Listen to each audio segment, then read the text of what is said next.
शादी कर लेते हैं। मैं हमेशा हमेशा के लिए तुम्हारी बन के रहना चाहती हूँ।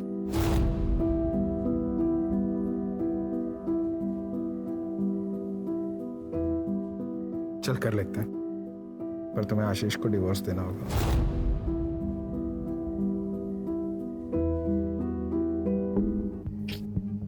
वो डिवोर्स के लिए कभी नहीं मानेगा।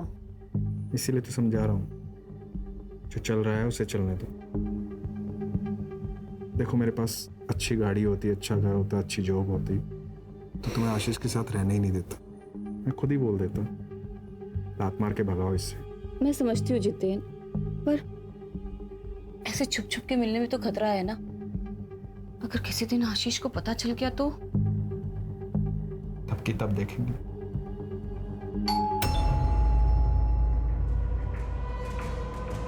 हे भगवान, वो आज इतनी जल्दी कैसे आ गए? तुम चुप हो जल्दी से।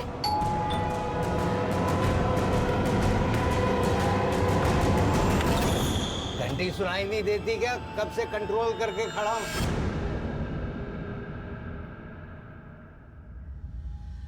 यहाँ टंकी फुल है मेरी, अभी खोलती नहीं तो यहीं टंकी खाली कर देता।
क्या हुआ? सब लोग ऐसे क्यों देख रहे हैं? मैं कोई चोर हूं क्या? हम कब से तुम्हारा इंतजार कर रहे हैं। 2 साल हो गए तुम्हें जॉब छोड़े हुए, अब तक तूने दूसरी जॉब भी नहीं पकड़ी।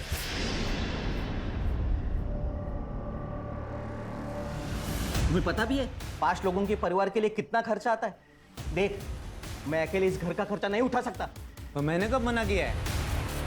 जब भी जॉब लगेगी ना, सारे पैसे लौटा दूंगा। जैसे आवारों की तरह घूमने से जॉब नहीं मिलती, उसके लिए हाथ पैर मारने पड़ते हैं। दिन भर है ना काम के लिए बाहर घूमता हूँ। अगर इतना लग रहा है ना, तो तुम्हारे कमाई का एक निवाला नहीं खाऊंगा कल से। मुझे पता है जॉब कैसे ढूंढी जाती है, ज्यादा भाषण देने की जरूरत नहीं है। देख अक्षय, तू कल से घर में पैसे देना शुरू कर दे, नहीं तो चला जाए यहाँ से। चला जाऊं? ऐसे कैसे चला जाऊं? ये घर है ना, हम दोनों के नाम पे है। मैं नहीं जाने वाला। आपको पता भी है इस घर में जीना मेरे लिए कितना मुश्किल हो गया है। जहां बात बात पर जताया जा रहा है कि हम पर एहसान किए जा रहे हैं। मैं कुछ नहीं जानती, आप इनके पैसे दे दीजिए, नहीं तो हम ये घर छोड़कर चले जाएंगे।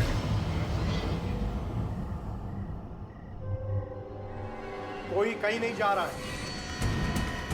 मेरे बेटे मेरे साथ एक ही छत के नीचे रहेंगे। हाँ तो पूछिए नहीं इससे, जॉब नहीं करता तो दिन भर कहाँ घूमता रहता है? दिन भर जहां भी रहता हूं ना, आपके लिए अच्छा ही है ना। मेरे हिस्से का 2 वक्त का खाने का पैसा बच जाता है। कैसी बात कर रहे देवर जी? अनुराग ने कब आपको घर में खाना खाने के लिए मना किया?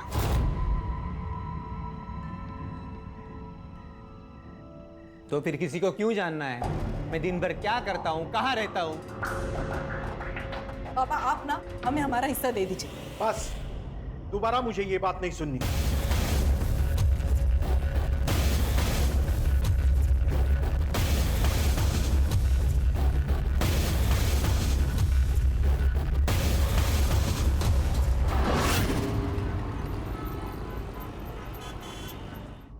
सुनिए, वो मुझे कुछ पैसे चाहिए थे, वो घर का थोड़ा सामान लेकर आना है। अभी 2 दिन पहले ही तो दिए थे 1000 रुपए। सुनो, क्या 2 दिन पहले? हाँ, जैसे तुम्हारी दारू महंगी हो रही है ना, घर गृहस्थी का सामान भी महंगा हो रहा है। दारू पीने के पैसे हैं तुम्हारे पास, पर घर गृहस्थी के सामान के लिए पैसे नहीं है। हाँ नहीं है पैसे, कर ले जो करना है।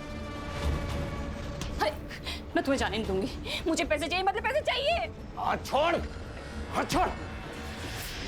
अरे सुनो,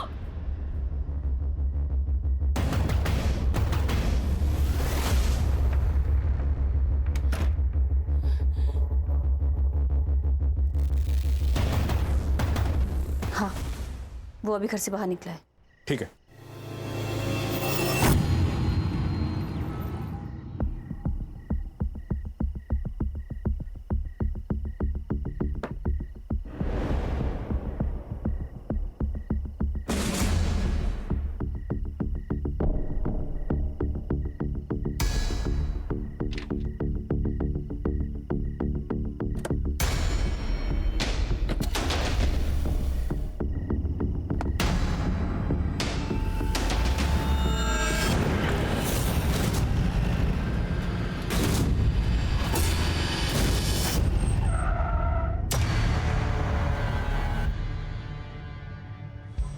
अरे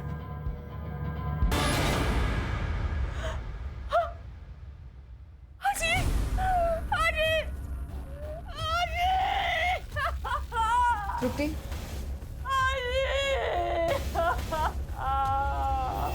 कल शाम को काम से लौटा तो थर्ड फ्लोर से चिकने चिल्लाने की आवाज आ रही थी। मैं समझ गया पुराना फैमिली फिर से झगड़ा कर रही थी। जाके देखा तो आशीष गुस्से से भाग गया। सर इन दोनों का तो लगा ही रहता है। आशीष शराब पी के आता है और फिर दोनों मियां बीवी में झगड़ा होता है। लेकिन कमाल की बात तो ये है सर कि कभी दूसरे आदमी के साथ झगड़ा हुआ ही नहीं। कौन दूसरा आदमी? सर एक आदमी है, जब आशीष घर पे नहीं होता है ना तब वो घर पर आता है। मैं उसे जानती नहीं हूँ, लेकिन हाँ मैं उसे देखूंगी तो जरूर पहचान जाऊंगी।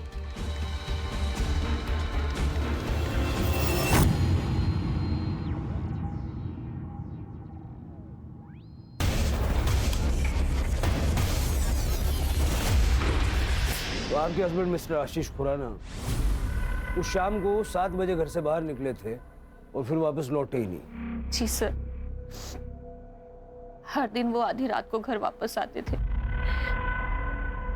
सर उस दिन मैंने फोन किया उन्हें तो उन्होंने कहा कि वो आधे घंटे में आ रहे हैं। सर उसके बाद मेरी आंख लग गई थी तो रात के करीब 3 बजे मेरी आंख खुली। वो घर वापस नहीं आए थे। मैंने उन्हें फोन किया पर सर सुबह तक उनका कोई रिस्पॉन्स नहीं आया। फिर सर मैं पुलिस स्टेशन चली गई। देर रात तक घर से बाहर रहने की क्या वजह थी? काम? नहीं सर, उन्हें शराब पीने की लत लगी हुई थी।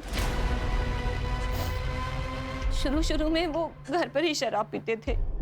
जब मैंने रोका तो बाहर जाने लगे और फिर हर दिन वो नशे की हालत में घर वापस आते थे।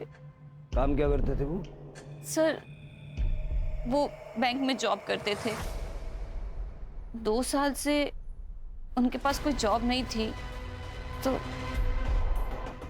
हमने पड़ोसियों से सुना है कि जब आशीष घर पर नहीं होते थे तो अक्सर आपको एक व्यक्ति मिलने के लिए आया करता था। कहीं ऐसा तो नहीं कि उस व्यक्ति के साथ मिलके आपने आशीष को? व्यक्ति? सर ये आप ये क्या कह रहे हैं? आप मुझ पे मेरे पति की मौत का इल्जाम लगा रहे हैं। फिर आप ये इन पड़ोसियों की बातें सुनकर मुझ पे इल्जाम लगा रहे हैं। सर इनका तो काम होता है किसी के लिए कि कुछ ना कुछ कहना। सर ये तो बस जले पे नमक छिड़कते हैं।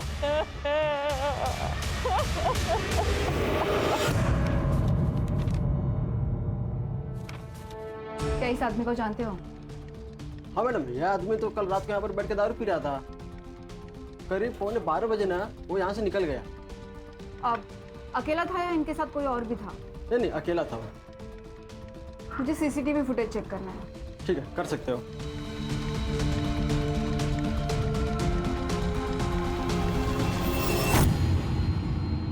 सर हमने बार का सीसीटीवी फुटेज चेक किया और जैसे मैनेजर ने हमें बताया वैसे ही आशीष बार में अकेला ही ड्रिंक कर रहा था और 11:45 को आशीष बार से अकेला ही निकला और आशीष के लोकेशन डिटेल के अनुसार वो नॉन स्टॉप ट्रैवल कर रहा था वहां तक जहां पर हमें उसकी बॉडी मिली, जो कि एक सुनसान जगह है।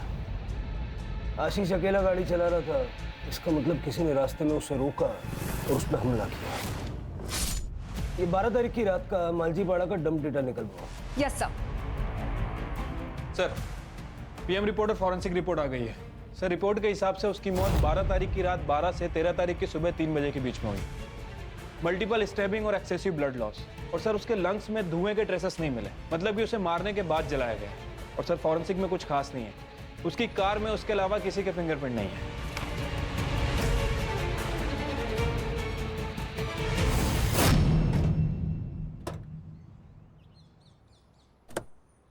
पहले मेरी बात सुन। मुझे कल शाम तक हर हाल में फैसला चाहिए। तू बस टाइम बोल, मैं पहुंच जाऊंगा। हाँ ठीक है।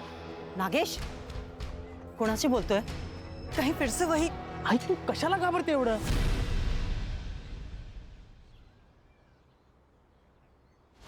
अरे दे, मैं सब ठीक कर दूंगा। अच्छा ठीक है, बाय।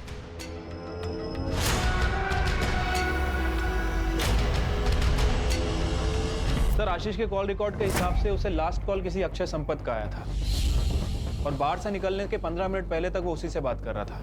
बाहर के सीसीटीवी फुटेज में भी दिखा है सर। अक्षय संपत? हाँ सर, और इसके कॉल रिकॉर्ड में किसी जितेन शाह का भी नंबर मिला और ये तीनों लगातार टच में थे। इनफैक्ट दिन में 2 से 3 बार बात भी किया करते थे। डम डेटा का क्या हुआ? सर आज शाम तक मिल जाएगा। सर मैं जितेन और आशीष बरसों पुराने दोस्त थे। मुझे तो अभी भी यकीन नहीं हो रहा कि आशीष अब हमारे बीच नहीं है। 12 तारीख की रात को आप दोनों के बीच काफी बातें हुई थी फोन पे। क्या बात हुई थी? सर जनरली ऐसे ही फ़ोन किया था, इधर उधर की बातें की और रख दिया। उस वक्त तुम कहाँ थे? मैं घर पे ही था।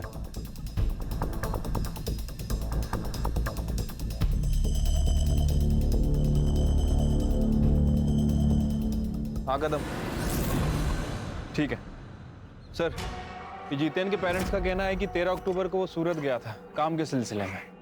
मर्डर के नेक्स्ट डे बाहर चला गया। उसको फोन करके बुलवाओ और ये अक्षय की स्टोरी चेक करो।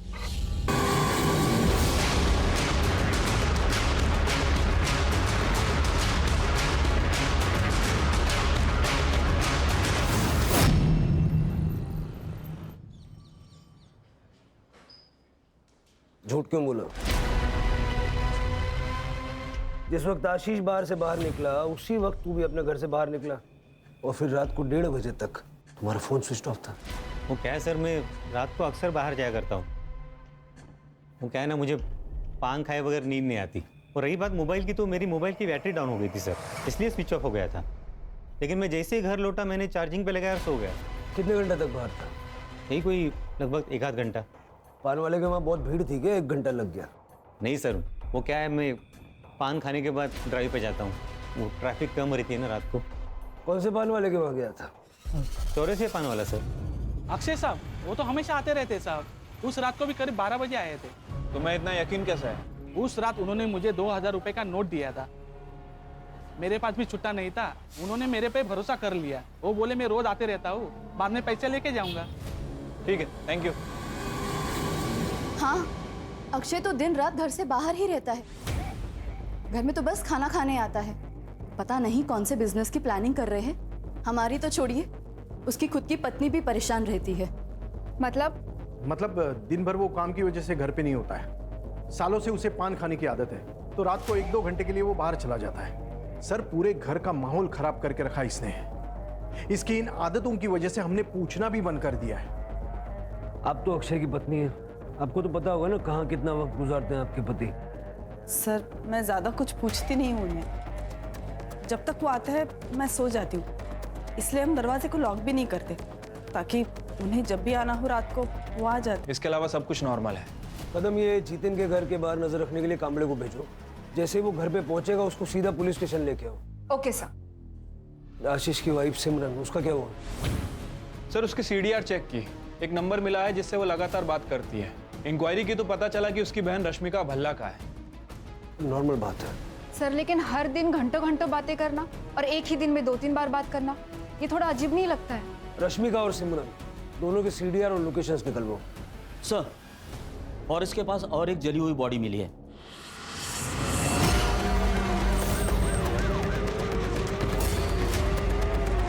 नहीं देना चाहता था, इसलिए मैंने उसे हिस्सा देने से मना कर दिया था। सर ऐसा कौन सा बाप है जो अपने बेटे की बुरी आदतों की वजह से उसे ना डांटे? 2 साल हो गए सर और जॉब ना मिले, कैसे हो सकता है सर? मेरा बेटा कामचोर हो गया था, इसलिए मैं उसे सही रास्ता दिखाना चाहता था। घर तुम्हारी इनकम से चल रहा था तो घर में भी तुम्हारी चलती होगी। बिल्कुल नहीं सर, भाई था वो मेरा। और सर कभी कभी समझाने के लिए सख्त रवैया अपनाना पड़ता है। और वैसे हम लोग सब थे और दोनों को मारने का तरीका सेम है। कुछ तो है जो हमें सतह पे नजर नहीं आ रहा, कुछ ऐसा जो इन दोनों के या तीनों के पास से जुड़ा हुआ है। सर, जितेन आ गया। क्या अक्षय नहीं रहा? उसका मर्डर हुआ है उसी तरह जैसे आशीष का हुआ।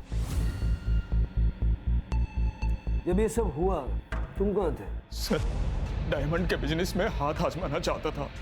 सूरत गया था अपने कजिन के पास, उसका डायमंड पॉलिशिंग का काम है। तुम्हारे अक्षय और आशीष के बीच में रिश्ते कैसे थे? तीनों गहरे दोस्त थे सर, एक दूसरे के बहुत करीब। लेकिन अब तो मैं अकेला।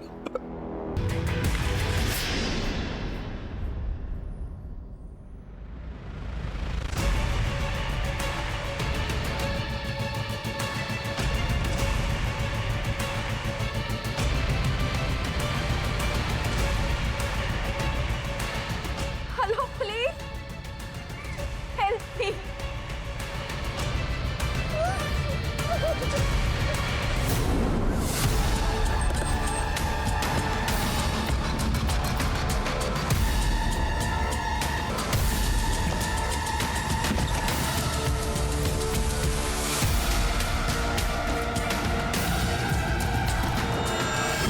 कदम, यस सर।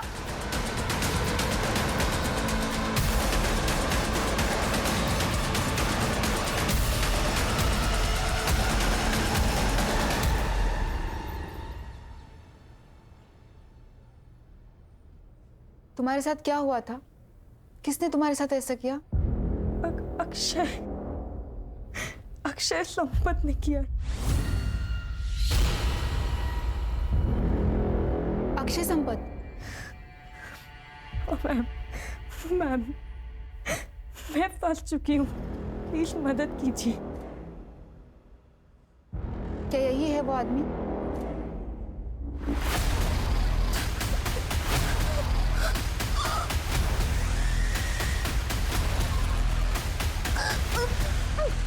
सर प्लीज आप बाहर जाइए।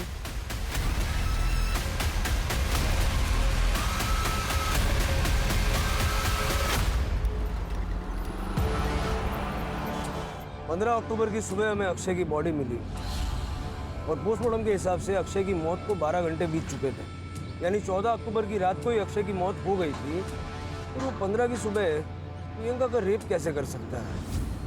सर लेकिन अक्षय की फोटो देख के भी प्रियंका ने कंफर्म किया है। लेकिन कदम ऐसा भी तो हो सकता है कि शायद प्रियंका किसी के कहने पर अक्षय को फ्रेम कर रही है। प्रियंका का बैकग्राउंड चेक करो। Yes sir. सर प्रियंका के घर की तलाशी ली, ना ही कोई बड़ा अमाउंट मिला है ना ही कोई बड़ी ज्वेलरी। घर का बेसिक सामान है सर, और थोड़ा बहुत पैसा है। हाँ सर, प्रियंका ने यह फ्लैट रेंट पे लिया था, लेकिन डील के वक्त तो 2 आदमी आए थे। कौन 2 आदमी थे? सर मैंने प्रियंका के बैंक डिटेल्स चेक किए। अक्षय संपत के साथ साथ एक और आदमी प्रियंका को मंथली अलाउंसेस दे रहा था। कौन? सर ये सच है कि प्रियंका से रिलेशन बनाने के लिए मैं उसे पैसे देता था, पर इसमें गलत क्या है? ये मेरे और उसके बीच की सेटिंग थी। सही गलत के बारे में तो मैंने पूछा ही नहीं, मैंने सिर्फ इतना पूछा कि ये सच है या नहीं। आशीष का क्या? आशीष का इस मैटर से कोई लेना देना नहीं था। प्रियंका वाले मामले में मैं और अक्षय इन्वॉल्व थे। प्रियंका ने कहा कि 15 अक्टूबर की सुबह अक्षय ने उसका रेप किया। कैसे हो सकता है? क्योंकि अक्षय तो 14 अक्टूबर की रात को मर चुका था। उसके पूरे शरीर पे चाकू से वार किए गए और बाद में पेट्रोल डाल के उसे जला दिया गया। और वो बॉडी अक्षय की ही थी, क्योंकि उसका डीएनए उसके फादर के साथ मैच हो गया। तो इस बारे में अगर तुम कुछ भी जानते हो, ये सही वक्त है, बता दो। सर ये हो कैसे सकता है? मेरी तो समझ में कुछ नहीं आ रहा। मैं समझाता हूँ। तुमने और प्रियंका ने मिलके अक्षय और आशीष को मारने का प्लान बनाया। तुम्हारा मोटिव क्या था? पैसा या कुछ और? अरे ये आप क्या कह रहे हैं? आप इल्जाम लगा रहे हैं मुझ पे। मेरा इन दोनों मर्डर से कोई वास्ता नहीं है सर।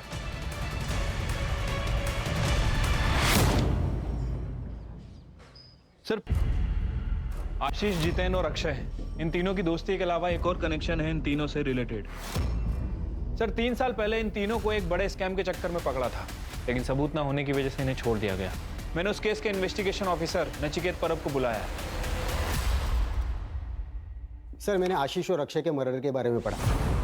3 साल पहले आशीष, अक्षय और जितेन, इन तीनों ने मिलकर मुंबई के बैंक में फ्रॉड किया था, जिसकी इन्वेस्टिगेशन मैं कर रहा था। क्या किया था? सर दरअसल आशीष, अक्षय और जितेन तीनों लोन डिपार्टमेंट में काम करते थे। 3 साल पहले गवर्नमेंट ने गरीब लोगों के लिए एक स्कीम लाई थी, जिससे वो गरीब लोगों को 50,000 रुपये का लोन दे रही थी। 500 लोगों ने लोन के लिए अप्लाई किया था और उन सबके लोन इन तीनों ने पास किए थे। बैंक ने 2.5 करोड़ का लोन दिया था, लेकिन उन लोगों ने ये पैसा एक नकली एग्रो कंपनी में ट्रांसफ़र किया था, जो कंपनी इन्होंने बनाई थी। कई सारे वेंचर्स कैपिटल्स को इनकी नकली कंपनी का आइडिया पसंद आया और उन्होंने उस कंपनी में 10 से 12 करोड़ रुपए डाले। तब तक इन लोगों ने एक बड़ा सा ऑफिस लेके उन सबको झांसे में रखा और जैसे ही उनका काम बन गया, उन्होंने ऑफिस बंद किया और फरार हो गए। जब वेंचर कैपिटल्स को एहसास हुआ कि वो कंपनी नकली थी, तो उन्होंने FIR दर्ज की। सर हमने तो सारे प्रोटोकॉल्स फॉलो किए थे। यस सर, हमने तो पूरे वेरिफिकेशन के बाद ही लोन सैंक्शन किया था उन लोगों को। सर लोन लेने के बाद वो लोग अपने पैसे का क्या करते हैं, हमारा लुकआउट नहीं। उन लोगों ने तुम्हारे कहने पे अपना सारा पैसा तुम्हारी नकली कंपनी में लगा दिया।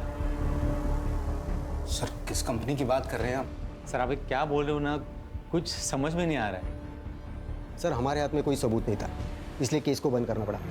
12.5 करोड़ गायब थे, 10 करोड़ वेंचर कैपिटल्स के और 2.5 करोड़ बैंक के, जो बैंक ने लोन में दिए थे। और केस के चलते इन तीनों को सस्पेंड कर दिया गया। सबसे इंटरेस्टिंग चीज़ ये है कि इतना बड़ा घपला करने के बाद भी कहीं कोई प्रूफ नहीं मिला। सर क्योंकि उन्होंने अपने या अपने फैमिली के नाम पे कुछ भी नहीं रखा था। उन्होंने नकली नाम, नकली एड्रेस, नकली पैन कार्ड और नकली आधार कार्ड से उस कांड को अंजाम दिया था। और रजिस्टर ऑफ कंपनी में भी उन्होंने किसी को घूस खिला के अपनी कंपनी रजिस्टर करवाई थी, इसलिए किसी ने अच्छे से कंपनी की जांच पड़ताल भी नहीं की। तो ये थी वो मिसिंग कड़ी। तो तुमने जितेन की मदद इसलिए की ताकि वो अक्षय और आशीष को मार के उनका सारा पैसा हथिया सके। मैंने कुछ नहीं किया है, मैं तो खुद एक विक्टिम हूँ। पापा अक्षय और जितेन अंकल के लिए काम करते थे। उनकी डेथ के बाद मैं और मम्मी बहुत अकेले हो गए थे। मुझे अपनी आगे की एजुकेशन के लिए पैसे चाहिए थे। मैंने जितेन अंकल को कहा, उन्होंने मुझे बुलाया और मेरा फायदा उठाया। बाद में अक्षय अंकल ने भी यही किया। तुम्हारी कहानी पे कैसे यकीन करें? अक्षय की 14 तारीख की रात को मौत हो गई थी, फिर 15 तारीख की सुबह को वो तुम्हारे साथ कैसे हो सकता है? मैं कसम खा के कहती हूँ, मैंने कुछ भी झूठ नहीं बोला है। उस दिन सुबह अक्षय ही था। कल हॉस्पिटल से डिस्चार्ज मिलेगा, शहर छोड़ के नहीं जाना।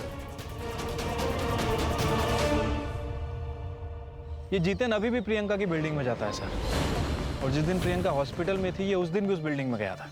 पैसे ढूंढने गया होगा। सर हमने तो फ्लैट को बहुत अच्छे से चेक किया था, हमें तो पैसे नहीं मिले सर। सिमरन से मिलने गया होगा। ये बिल्डिंग में तो रेगुलर जा रहा है और बिल्डिंग के CCTV में इसे देखा भी गया है, लेकिन किस फ्लैट में जाता है ये बताना बहुत मुश्किल है। सर रश्मिका के CDR रिपोर्ट आ गया है, सेम पैटर्न है, सिमरन से कॉल, दिन में कई बार और लंबे समय तक बातें की है। ये रश्मिका रहती का? सर आपकी बहन का और आपका रजिस्टर्ड एड्रेस सेम कैसे हो सकता है? वो आपके साथ रहती है? नहीं सर, मैंने मेरी बहन के नाम से एक सिम खरीदा था। पिछले साल तक वो यहीं रहती थी, फिर उसकी शादी हो गई और वो US चली गई। वो नंबर आप कौन यूज करता है? जितेन। सर जितेन और मैं एक दूसरे से प्यार करते हैं। आशीष को पता ना चले इसलिए जितेन वो नंबर यूज करता था। ये जितेन का और आपका रिश्ता कब से चल रहा है? 2 साल से सर।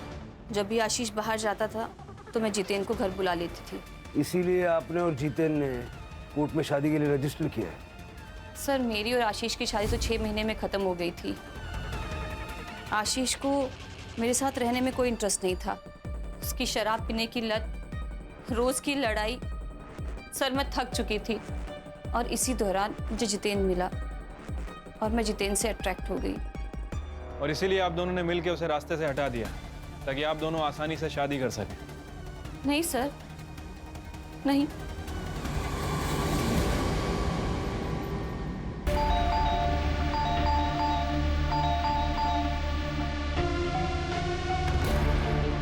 सचिन अच्छा हुआ तुम आ गई।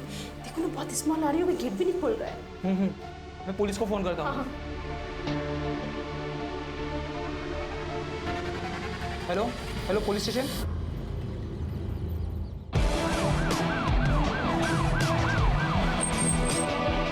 अरे चला बाजू लगा फटकार। सर ये मकान मालिक है, इन्होंने फ़ोन करके मुझे बुलाया था। दरवाजे के अंदर से बदबू आ रही थी सर। हम आपके आने का इंतजार कर रहे थे, इसलिए हमने दरवाज़ा नहीं खोला। एक चाबी होगी ना आपके पास? खोल लीजिए।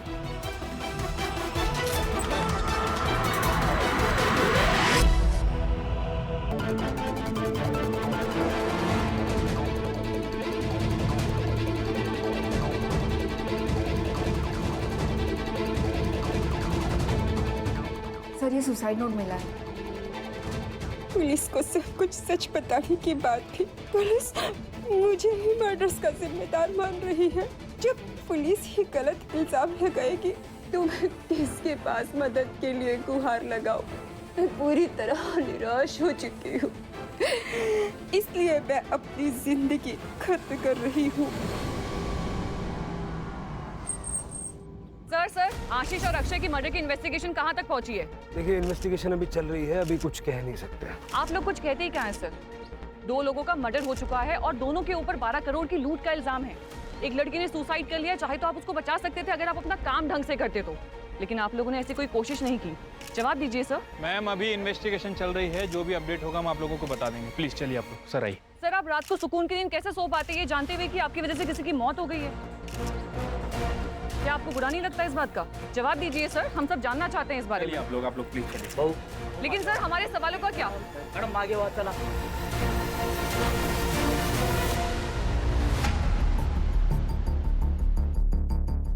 हो सकता है कि जीतेन और सिमरन ये दोनों इन्वेस्टिगेशन को भटकाने के लिए प्रियंका को मार के ये सुसाइड का नाटक रच रहे हैं। और अगर प्रियंका ने वाकई में सुसाइड किया है तो पोस्टमार्टम रिपोर्ट में क्लियर हो जाएगा।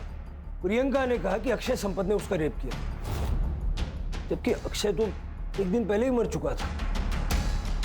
प्रियंका सच बोल रही थी। सर कसम से हमारे दिमाग में कभी ये ख्याल नहीं आया। और जिस रात आशीष का मर्डर हुआ उस रात 3 बजे तक मैं सिमरन के साथ था। कहानी बहुत अच्छी है, बहुत बढ़िया, लेकिन इस कहानी में एक ट्विस्ट है। 2 को-कॉन्स्पिरेटर्स की गवाही तो चलेगी नहीं। आशीष को मारा पैसों के लिए और प्रियंका को मारा हमारा ध्यान भटकाने के लिए। सर ये आप बार बार क्यों कह रहे हैं? जो मैंने किया ही नहीं उसको क्यों बुलवाना चाह रहे हैं आप मुझसे?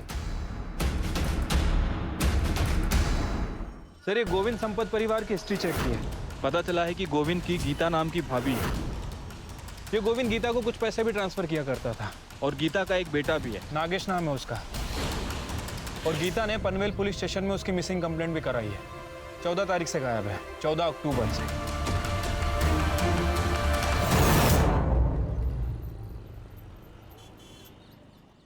नागेश की किसी के साथ कोई दुश्मनी वगैरह थी क्या? नहीं तो 14 अक्टूबर को नागेश कहाँ गया था? उस दिन उसने शाम को मुझे फोन किया था और मुझसे कहा कि उसे आने में देरी होगी। मैंने उससे पूछा भी क्यों? उसने कहा था वो घर आके मुझे खुशखबरी देगा, लेकिन वो नहीं आया। कदम, नागेश की गाड़ी की डिटेल्स ले लो। यस। सर नागेश के सीडीआर रिपोर्ट के अकॉर्डिंग उसे 14 अक्टूबर की शाम को थाने के किसी पीसीओ से फोन आया था। सर जब मैंने उसकी लोकेशन डिटेल्स चेक की तो उसने पनवेल से लेकर थाने तक ट्रैवल किया है। और सर इंटरेस्ट नहीं रहती थी। गोविंद शादीशुदा थे, फिर भी हमें एक दूसरे से प्यार हो गया और उसने मुझसे मंदिर में शादी कर ली। और जब मैं प्रेग्नेंट हुई तो उसने मुझे पनवेल वाले घर में शिफ्ट कर दिया ताकि हमारे रिश्ते के बारे में किसी को पता ना चले। लेकिन हाँ, गोविंद के पहली बीवी के बच्चों से उसकी कुछ लड़ाई चल रही थी। प्रॉपर्टी और पैसे के हिस्से को लेकर गोविंद नागेश को हिस्सा देना चाहता था, लेकिन अक्षय और अनुराग को मंजूर नहीं था, इसलिए कई बार उन लोगों में झगड़ा हुआ। तू पहले मेरी बात सुन। मुझे कल शाम तक हर हाल में फैसला चाहिए। तू बस टाइम बोल, मैं पहुंच जाऊंगा। और किसी से उसकी कोई लड़ाई नहीं थी।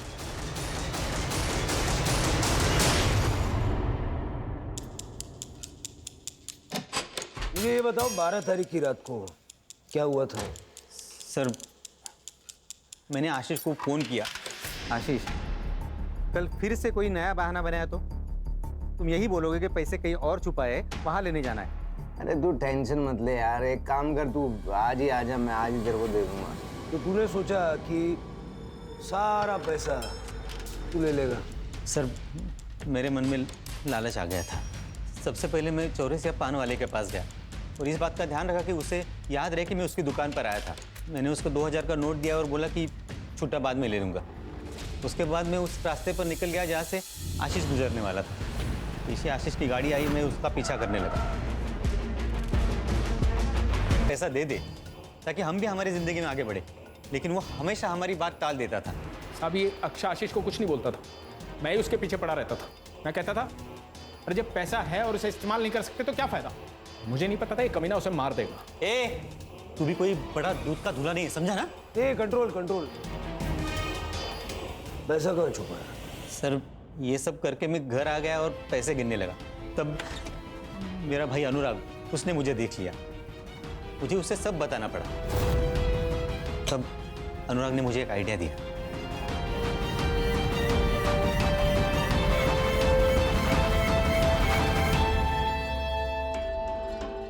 देखिए, आशीष के मर्डर केस में ना चांसेस है कि पुलिस तुझ पे शक करे, क्योंकि उसे लास्ट कॉल तूने किया है। और ये भी हो सकता है कि वो जो पान वाला है वो तुझे याद नहीं रखे तो फिर अभी क्या करना चाहिए? देख भाई, तुझे मरना होगा। क्या? अरे मतलब तेरे नाम पे किसी और को मरना होगा। लेकिन ऐसा है कौन? तो तुम दोनों ने मिलके नागेश को मारने का प्लान बनाया ताकि नागेश का और गोविंद का डीएनए आसानी से आपस में मैच हो जाए और ये प्रूव हो जाए कि मरने वाला तू है। सर नागेश ने पहले से ही प्रॉपर्टी के हिस्से को लेकर हमारे नाक में दम कर रखा था, तो हमने सोचा कि एक ही तीर में दो शिकार हो जाएंगे। 14 अक्टूबर को हमने नागेश को फ़ोन करके ये कहा कि हम लोग उसे प्रॉपर्टी के हिस्से में, लेकिन सर जब मैं वहाँ पहुँचा तब मुझे नहीं चाहिए पैसे, जाओ। किसे जाने को बोल।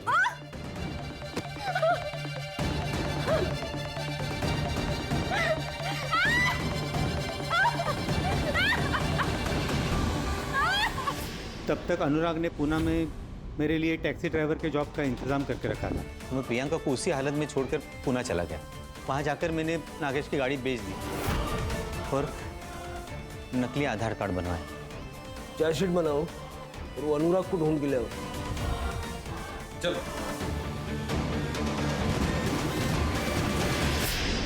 इतने गरीबों को लूटा, बैंक को बेवकूफ बनाया, करोड़ों रुपयों का गबन किया, अंत में क्या मिला? पैसा जरूरी है, लेकिन अनैतिक रूप से कमाया हुआ पैसा क्या वाकई आपके काम आ सकता है? सर, जैसे आपने बताया था, मैंने प्रियंका के होम टाउन का एड्रेस निकाल के उसकी माँ को पानीपत में खबर पहुंचा दी है और उनको ये भी बताया है कि उनकी बेटी कॉल सेंटर में जॉब करती थी।